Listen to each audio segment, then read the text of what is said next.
Voilà, bonjour à tous, encore très heureux de vous retrouver ce matin pour notre culte en ligne de l'église La Nouvelle Arche. Nous sommes heureux de vous retrouver, nous sommes heureux de pouvoir partager ces temps de louange et d'adoration tous ensemble dans la présence de notre Seigneur. Alors nous allons commencer par chanter Hosanna parce que ce matin, nous voulons vraiment élever un chant à notre Dieu.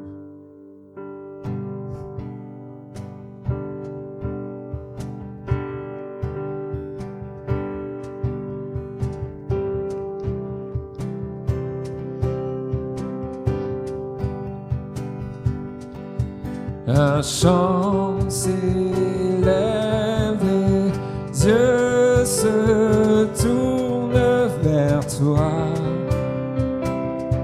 se tournent vers toi. L'espoir renaît, les cœurs soupirent après toi, oui après toi.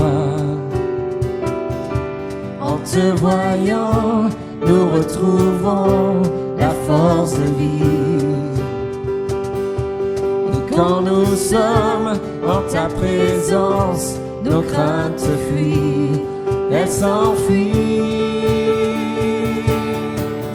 Hosanna, Hosanna, tu es le roi, le sauveur.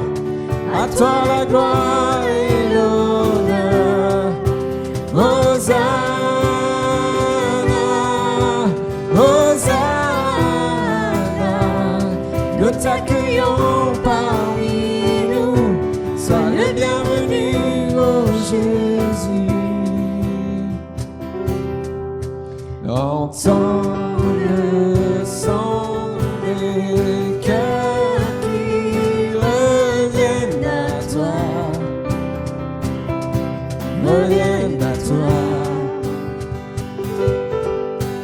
Dans ton royaume, les vies brisées sont restaurées, sont restaurées.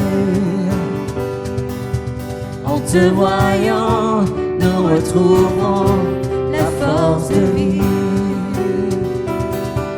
Et quand nous sommes en ta présence, nos craintes fuient, elles s'enfuient.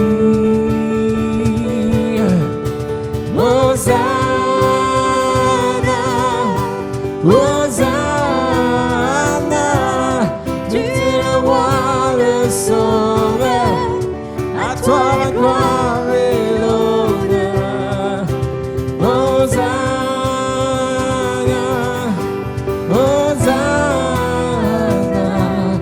nous t'accueillons parmi nous. Sois le bienvenu, ô Jésus. En te voyant, nous retrouvons la force de vie. Et quand nous sommes en ta présence, nos craintes fuient. En te voyant, nous retrouvons la force de vie. Et quand nous sommes en ta présence, nos craintes fuient, elles s'enfuient. Hosanna,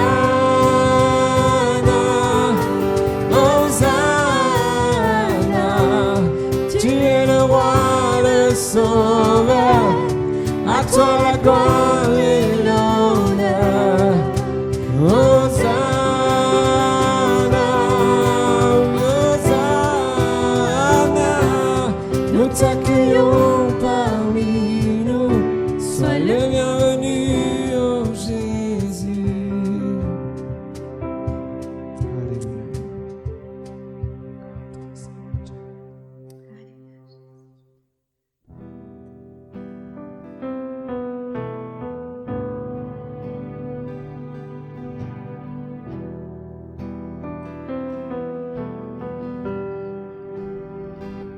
Et j'étais brisé, vide et sans espoir.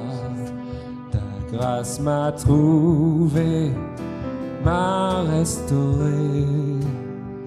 Je n'ai rien à moi, mais tel que je suis, tu me libères, tu me libères. Grâce infinie de notre Dieu qui un jour m'a sauvé. J'allais rendre lieu en lieu quand tu m'as retrouvé. Et maintenant je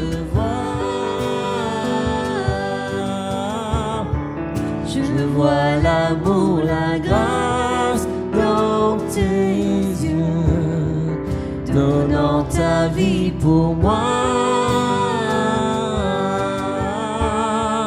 me ramenant de la mort à la vie.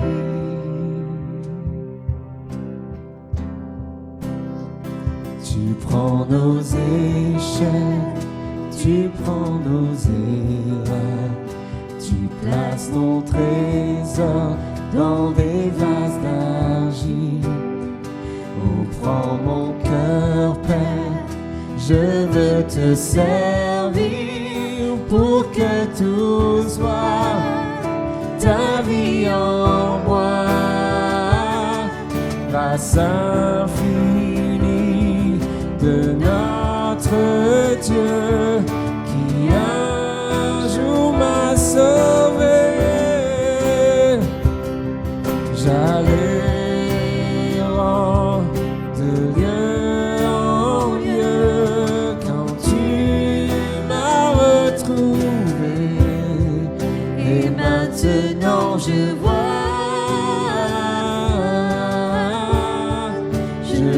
l'amour, la grâce dans tes yeux, donnant ta vie pour moi, me ramenant de la mort à la vie.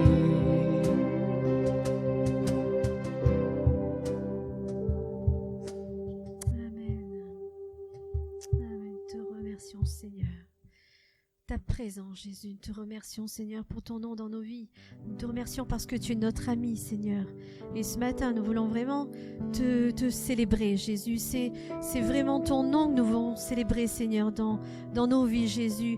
Par ces chants, nous voulons honorer, Seigneur, ton nom. Nous voulons honorer ta présence, Seigneur. Merci, Jésus, encore de bénir ces instants, Jésus. Amen.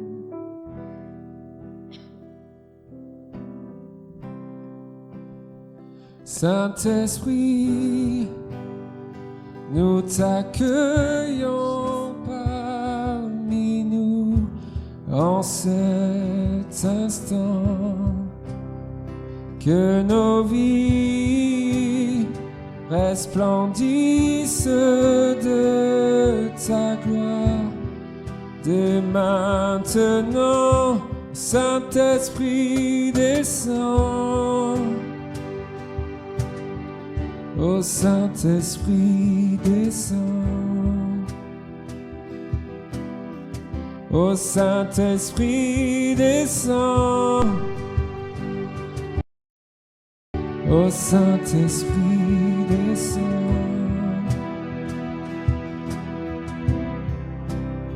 Saint-Esprit, viens embraser nos cœurs d'un feu dévorant. Que nos langues se délient et prophétisent dès maintenant. Saint-Esprit descend. Ô Saint-Esprit descend. Ô Saint-Esprit descend. Ô Saint-Esprit descend.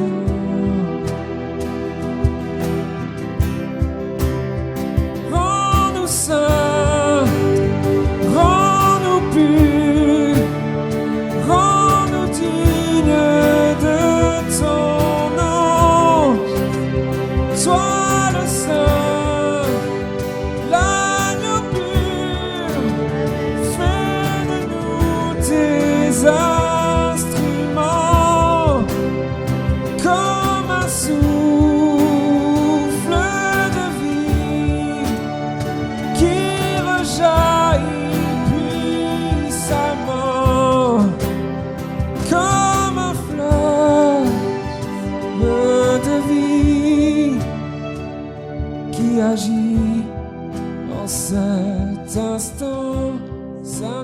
Saint-Esprit, descends.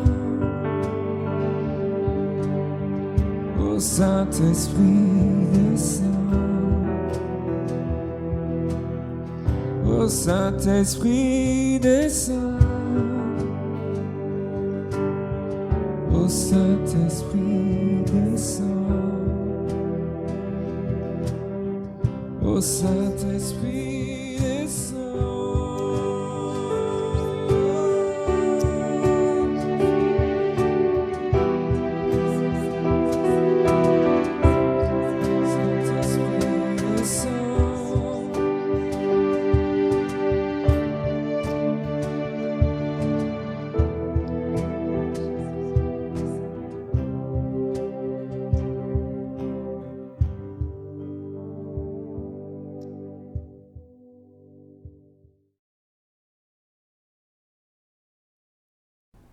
Voilà, bonjour tout le monde. Heureux de nous retrouver pour partager encore la bonne parole du Seigneur. Je crois que Dieu encore à travers sa parole veut nous parler aujourd'hui et nous voulons ouvrir nos cœurs afin que cette parole elle puisse tomber au plus profond de nous-mêmes et produire la vie et la bénédiction que le Seigneur veut nous accorder à chacun d'entre nous. J'aimerais partager le psaume 130 avec vous aujourd'hui. Le psaume 130 qui nous dit, c'est le roi David qui écrira ce psaume et qui nous dit « Du fond de l'abîme, je t'invoque, ô Éternel. Seigneur, écoute ma voix. Que tes oreilles soient attentives à la voix de mes supplications. Si tu gardais le souvenir des iniquités éternelles, Seigneur, qui pourrait subsister? Mais le pardon se trouve auprès de toi, afin qu'on te craigne. J'espère en l'Éternel. Mon âme espère et j'attends sa promesse. Mon âme compte sur le Seigneur plus que les gardes ne comptent sur le matin, que les gardes ne comptent sur le matin.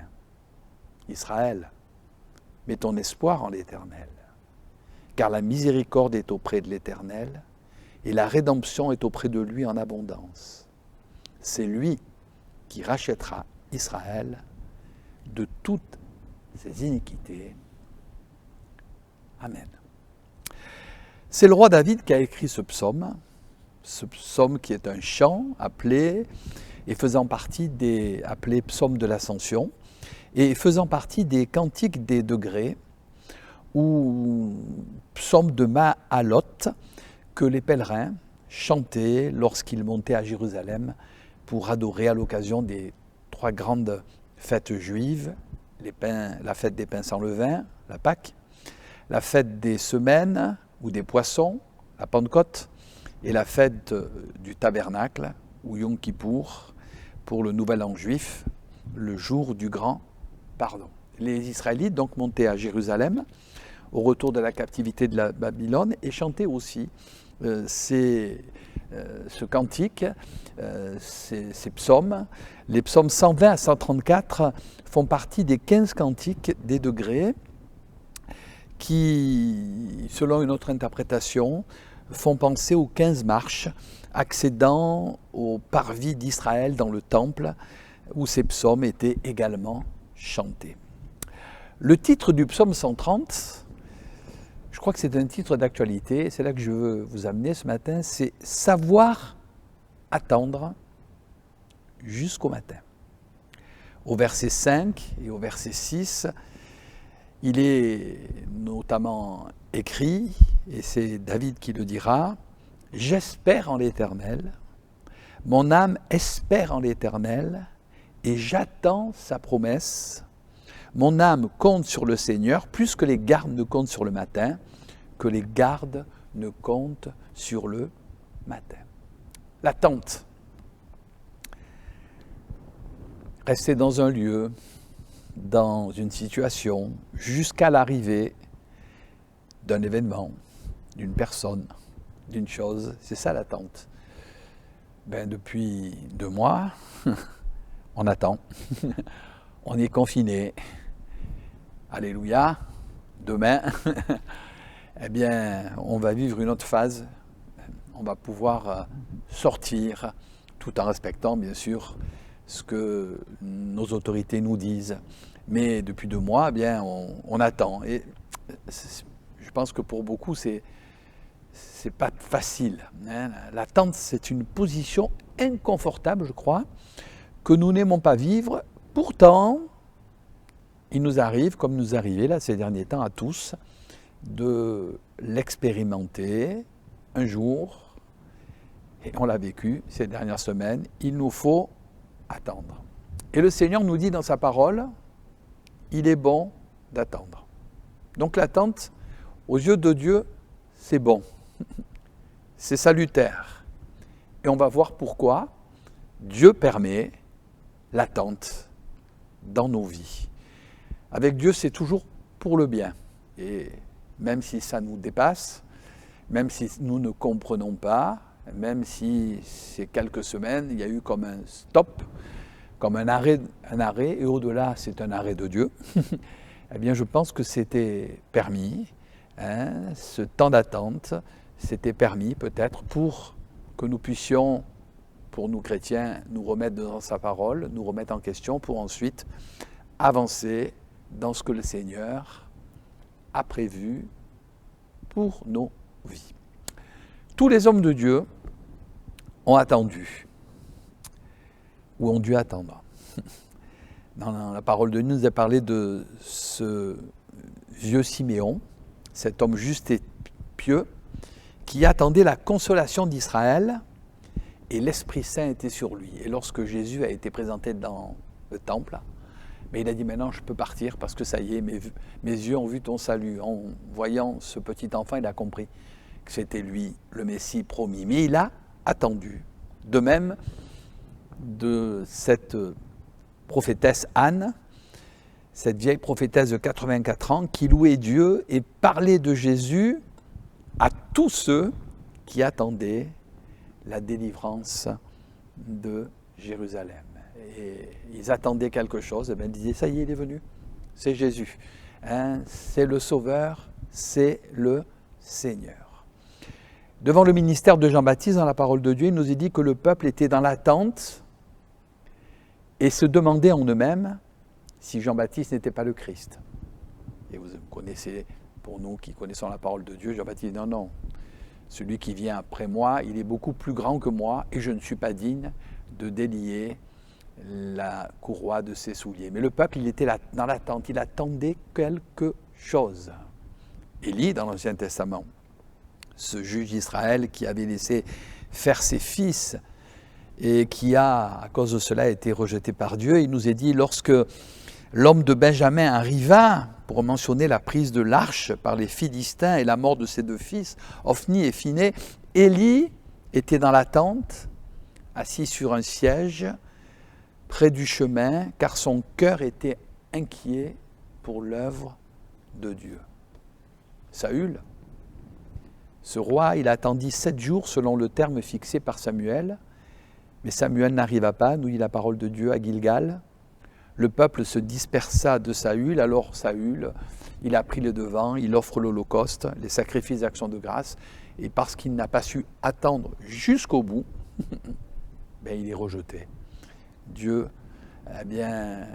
l'écarte de la royauté. C'est pour cela que la Bible dit, si la promesse tarde à venir, attends-la, car elle s'accomplira certainement. C'est Job qui dira aussi, Élihu qui dira à Job, dans le livre de Job, ta cause est devant lui, attends-le.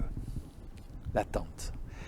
Le proverbe dit, l'attente des justes n'est que joie. Par contre, l'attente des méchants, c'est la fureur. L'attente des hommes iniques est anéantie. L'attente, elle est permise par Dieu. Tout est sous son contrôle, son autorité. Et au temps voulu, car Dieu n'arrive jamais en retard, mais toujours à l'heure exacte, Dieu nous montre le pourquoi et Dieu nous permet de rentrer dans ce qu'il a préparé pour nos vies. C'est pour cela que même ce temps d'attente, de confinement, Je suis convaincu que c'est Dieu qui l'a permis pour justement recentrer certaines choses, pour ensuite, parce qu'au-delà de tout ce que les hommes peuvent dire, c'est Dieu qui règne, c'est Dieu qui conduit notre humanité, pour nous amener dans ce qu'il a prévu pour chacune de nos vies avant son retour. Parce que pour nous chrétiens, on sait très bien que son retour, il est proche, il est imminent. Et je pense qu'avant son retour, Dieu a préparé de bonnes choses pour le salut de la multitude. Cette attente, justement, cette mise à l'épreuve, elle est permise pour nous préparer.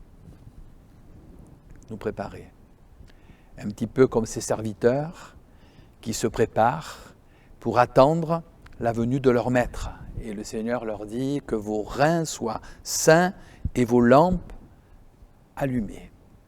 Attendez et hâtez l'avènement du Seigneur. Ça a été permis cette période pour peut-être remettre les choses en place et nous préparer. Peut-être enlever certaines choses, certaines mauvaises habitudes, certains travers. Peut-être que en étant plus en phase avec soi-même, avec le Seigneur, avec la parole de Dieu, eh bien, on a pu réfléchir. La Bible dit au jour du bonheur, sois heureux, au jour du malheur, réfléchir. Et on a pu enlever certaines choses et on s'est préparé pour aller plus loin dans le plan que Dieu a prévu pour nos vies. Et c'est important de se préparer. Je ne sais pas ce que Dieu va nous réserver, mais moi je pense que Dieu va nous réserver de bonnes choses. Dieu est un Dieu de grâce et de miséricorde. Et avant son retour, la Bible dit que dans les derniers jours, Dieu va répandre de son esprit sur toute chair. Vos jeunes gens auront des visions et vos vieillards auront des songes et Dieu va répandre de son esprit.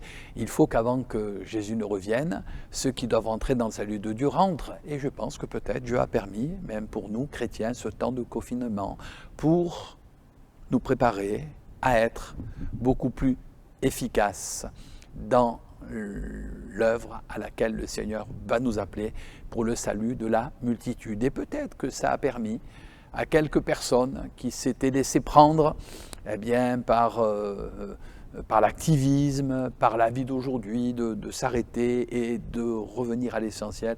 L'essentiel, c'est Dieu, c'est la parole de Dieu.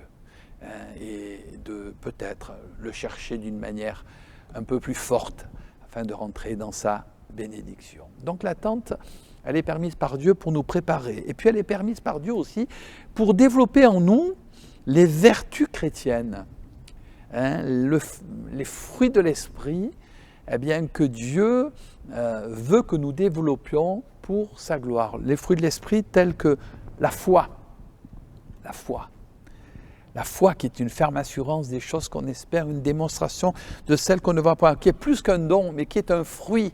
Et il faut, mes amis, qu'on puisse marcher et vivre de plus en plus par la foi. Non pas parce que l'on voit, mais parce que l'on croit. Le psalmiste dira, mon âme compte sur le Seigneur, plus que les gardes ne comptent sur le matin. Mon âme attend le Seigneur, plus que les gardes ne comptent sur le matin. Et il ne regarde pas au problème, à la difficulté, mais il fait confiance, il s'appuie. Et à travers ce temps difficile, sa foi, fruit de l'esprit, se développe, se manifeste. Et des fois, Dieu permet certaines situations pour qu'on s'accroche, pour qu'on lui fasse confiance.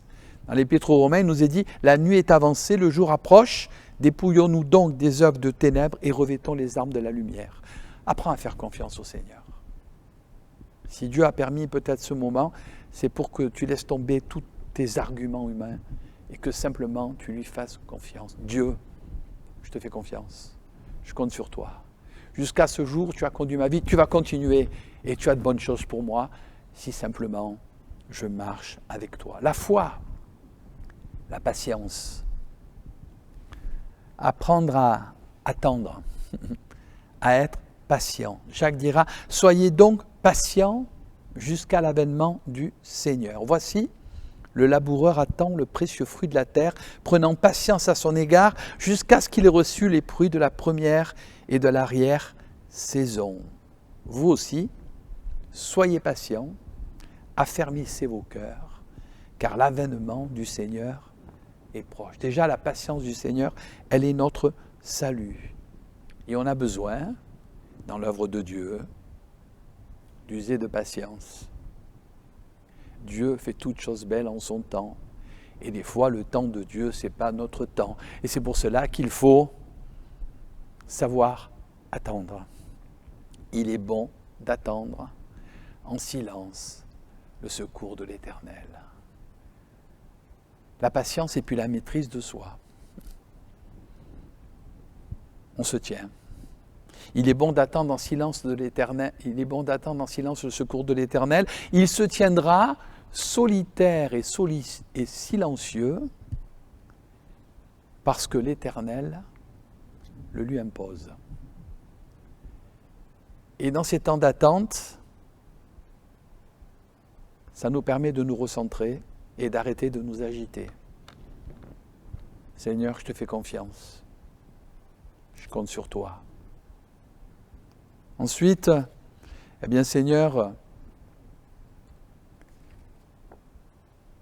je patiente. Tu m'apprends la patience. Moi qui étais si agité, si speed. Et puis je me tiens devant toi.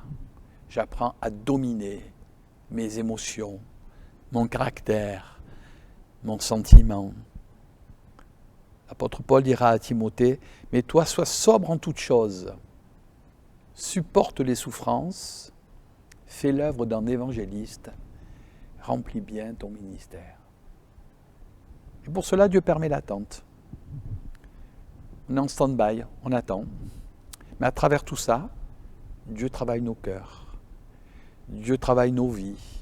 Et Dieu est en train de créer en nous l'homme nouveau, de faire de nous vraiment de nouvelles créatures. C'est pour ça que des fois, Dieu permet l'attente. Et comme je le disais tout à l'heure, je vous le redis, l'attente des justes n'est que joie. Pour nous, on n'attend pas la catastrophe, non, on attend la bénédiction. Parce qu'on sait que Dieu, notre Seigneur, c'est le Dieu de la bénédiction. Et puis l'attente, elle nous permet aussi de réaliser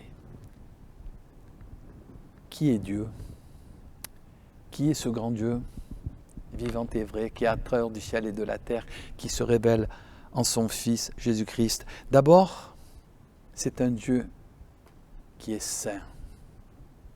Et on a besoin de réaliser la sainteté de ce grand Dieu. Qui on est, nous, pour lever le poing contre Dieu? C'est le psalmiste au psaume 130 qui dira « Si tu gardais le souvenir des iniquités éternelles, Seigneur, qui pourrait subsister ?»